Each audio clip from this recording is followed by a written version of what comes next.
Hello guys long time no see अकाउन्टको अब +2 को इक्जाम हुने भन्ने नोटिस आइसकेपछि मोडल क्वेसनको सेट मैले हिजो पाएँ।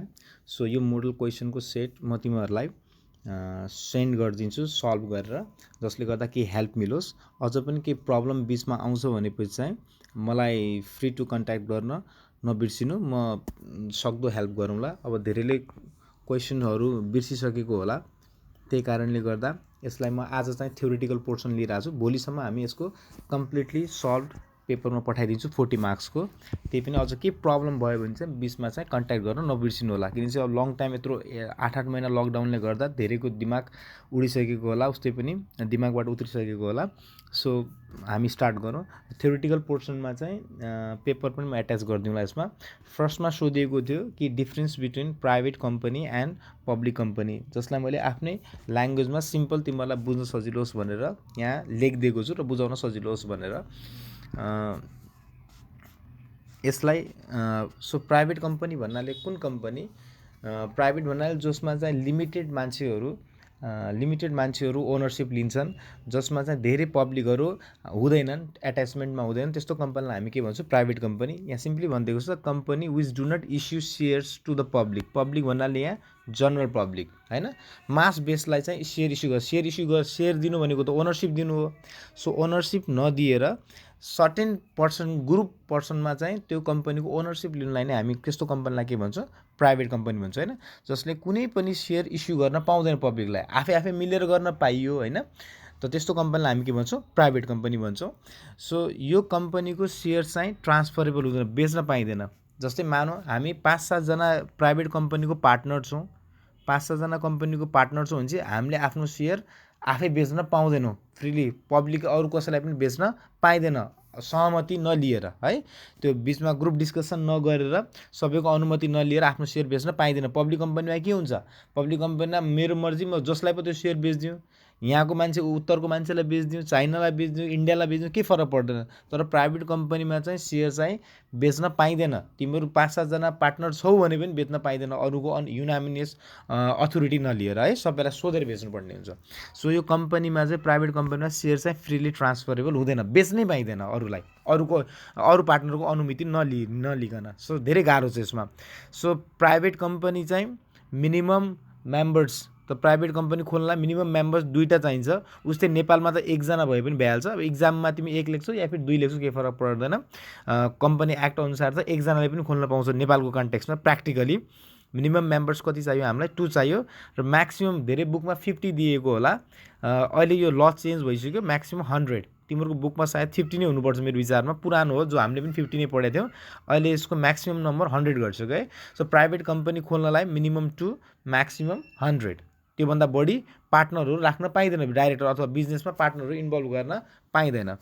सो अर्को लास्ट पोइन्ट यसको, it can not issue prospectus. Prospectus भनेको थाहा छ है?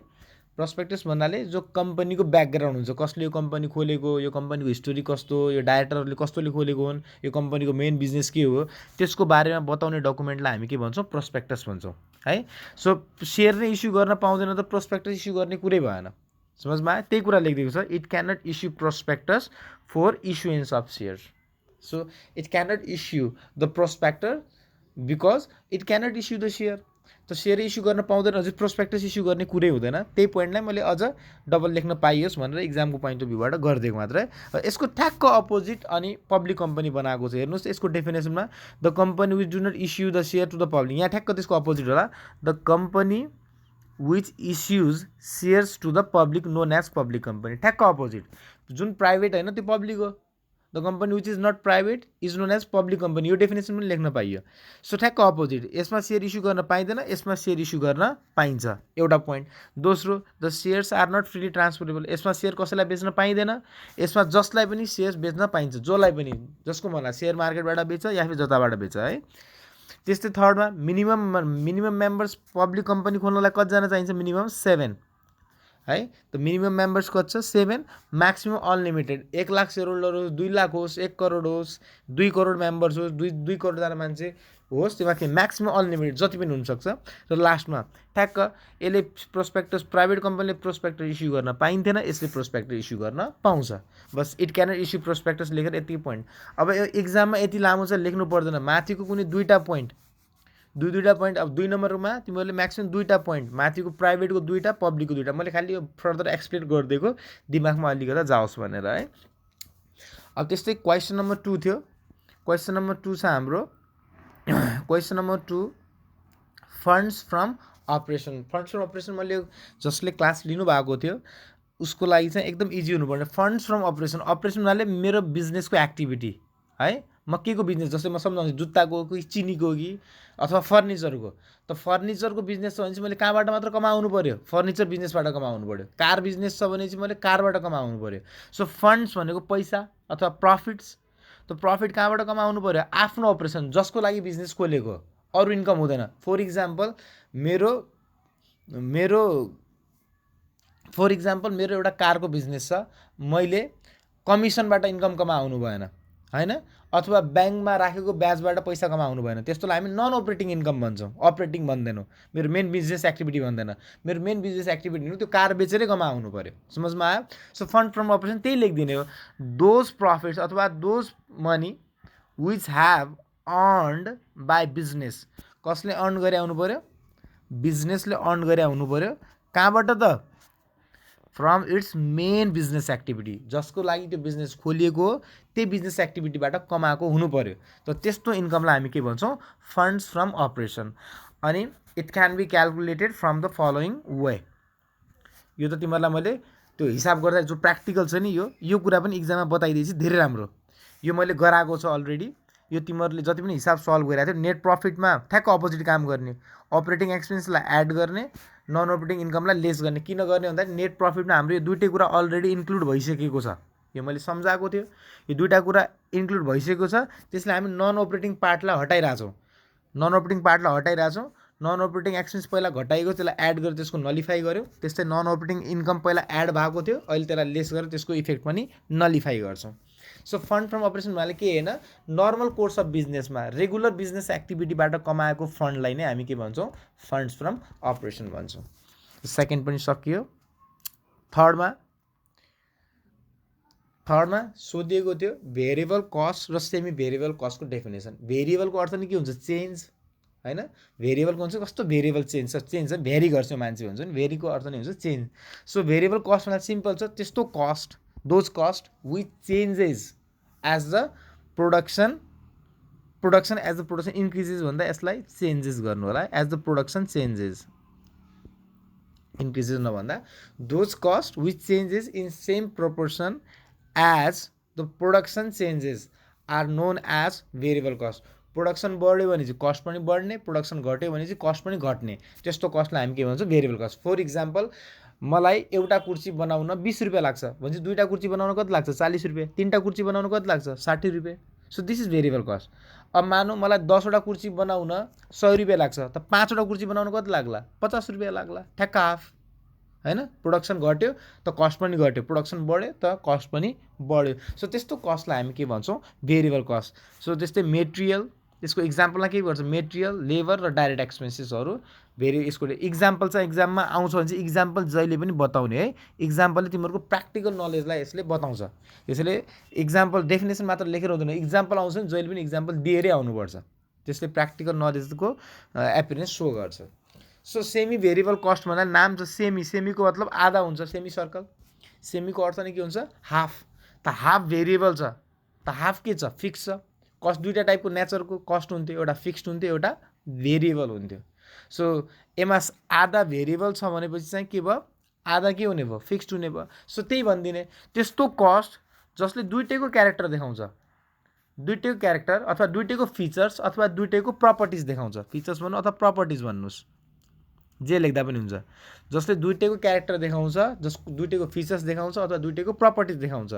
सो को दुइटै कस्टको प्रपर्टी, एउटा त हो हाम्रो के कस्ट हो, एउटा हाम्रो भेरिएबलको प्रपर्टी देखाउँछ, अर्को हाम्रो फिक्स कस्टको प्रपर्टी देखाउँछ भनेपछि त्यस्तो कस्टलाई हामी के भन्छौँ, सेमी भेरिएबल कस्ट भन्छौँ, जसमा दुइटै कस्ट मिक्स हुन्छ। यसलाई मिक्स कस्ट पनि भन्छौँ, यसको अरू नाम यसको मिक्स कस्ट पनि हो है same very it is also known as mix cost also known as mix cost mixed भन्नाले दुइटै मिक्स छ फिक्स पनि मिक्स छ भेरिएबल पनि मिक्स छ सो यसको इक्जाम्पलमा के पढ्न सक्छ हाम्रो टेलिफोन बिल मैले क्लासमा सम्झाएको थिएँ होला electricity bill repair and maintenance telephone बिलमा यस्तो हुन्छ नि पहिलो 100 कलसम्म 200 रुपियाँ तिर्नुपर्ने त्यसपछिको माथि 100 कलभन्दा माथि गएपछि एक कलको कति रुपियाँ लिन्छ 3 रुपियाँ पर मिनट लिन्छ त्यस्तै इलेक्ट्रिसिटीको नि हुन्छ 20 युनिटसम्म गभर्मेन्टले 50 रुपियाँ तिर्ने भन्छ 20 युनिटभन्दा माथि गएपछि 8 रुपियाँको रेटले चार्ज गर्छ त्यसपछि अझ बढी युज गरेपछि अझ 14 रुपियाँ जान्छ हैन सो सर्टेन लेभलसम्म यो फिक्स्ड हुन्छ त्यसपछि यो चेन्ज भेरिएबल गर्छ सो त्यस्तो कस्टलाई हामी के भन्छौँ सेमी भेरिएबल कस्ट ओके र लास्ट हाम्रो यो थ्योरिटिकल पोर्सनमा रहेको थियो क्वेसन नम्बर 4 क्वेसन नम्बर 4 मा सोधेको थियो अब्जेक्टिभ्स अफ कस्ट एकाउन्टिङ त कस्ट एकाउन्टको अब्जेक्टिभ्स के हो भनेर सोधिरहेको थियो यसमा त कस्ट पढिकिन रहेको छौँ हामी कस्ट एकाउन्टिङ थाहा भयो भने चाहिँ हामीलाई के हुन्छ त्यो प्रोडक्टको कस्ट कति पर्छ त्यो थाहा हुन्छ हैन र अनि कस्ट थाहा भएपछि के हुन्छ त्यसको सेलिङ प्राइस फिक्स गर्न थाहा हुन्छ किनकि मैले कति प्रफिट खाएर त्यो प्रोडक्ट बेच्ने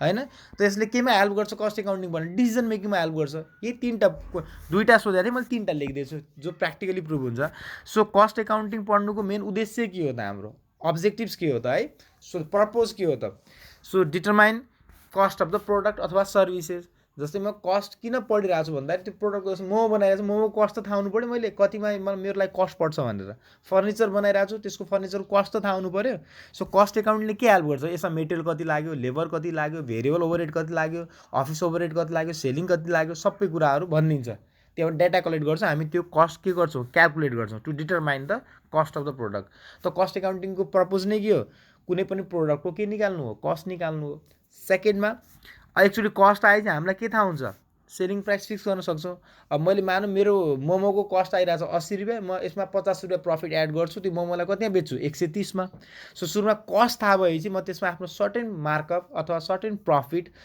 राखेर त्यसलाई म सेल गर्न सक्छु त्यसको लागि सेलिङ प्राइस फिक्स गर्न हेल्प गर्छ हैन सो लास्टमा चाहिँ यसलाई भन्न सक्छु it's helps in decision making so यो कस्ट एकाउन्टिङ पढ्नलाई के हो हाम्रो डिसिजन मेकिङको लागि नै पार्ट हो यो सो डिसिजन मेकिङ अरू पनि धेरै अब्जेक्टिभ हुनसक्छ एक्जाममा दुईवटा सोधेको थियो तीनटा it's more than enough so theoretical portion चाहिँ मैले यसमा सकिदिएँ राम्रोसँग अब प्र्याक्टिकल सेसनहरूमा अब टाइम मिल्ने बित्तिकै यसलाई सल्भ गर्दै हाल्दै गर्छु अरू पनि कुनै थ्योरिटिकल पोर्सन जो गाह्रो लाग्छ भने चाहिँ मलाई सोध्नु होला म त्यसलाई सिम्पल ल्याङ्ग्वेजमा कन्भर्ट गर्ने कोसिस गर्छु प्लस अनि प्र्याक्टिकलहरू पनि केही प्रब्लम छ भने आएर सोध्नु होला एक्जाममा फेल चाहिँ अथवा मार्क्स चाहिँ राम्रो आउनु पऱ्यो है यसपालि कलेजको हातमा छ म्याक्सिमम् पेपर पनि कलेजमै चेक हुने हो त्यही भएर राम्रो मार्क्स आउला सकेसम्म आफ्नो पनि मेहनत गर्नु पऱ्यो है okay have a nice day